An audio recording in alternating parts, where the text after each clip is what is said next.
On a 72 bateaux, hein, donc on fait le plein. La course était limitée à 72.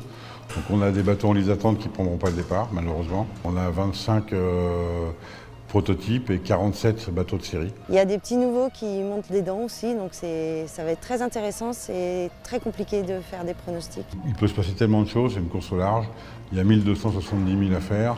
Il y a l'atterrissage sur les Açores qui est toujours très très complexe, ou dans la pétole, par où il faut passer, est-ce qu'il faut laisser l'archipel passer plutôt par le nord ou plutôt par le sud. C'est la plus grosse course pour la classe mini dans les années paires.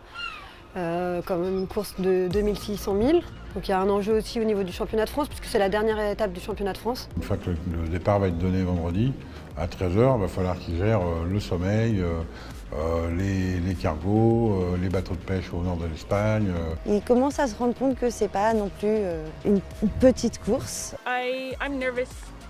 C'est une course, voilà, il y a un parcours de qualification qui est assez exigeant. Il faut avoir fait déjà quelques courses sur le circuit mini, avoir fait la fameuse qualification, donc le parcours de 1000 milles nautiques jusqu'en Irlande pour pouvoir y participer. Le rôle de la classe mini est d'assurer que tous les marins et les bateaux sont prêts techniquement pour participer à une course telle que les Sables des Açores. Ça va être la guerre parce qu'on est un beau plateau là en proto.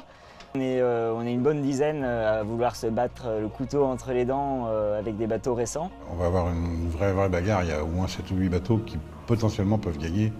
Donc je pense que ça va être très très serré. Sur l'eau ça va être la guerre et à terre ça va être de la bonne ambiance.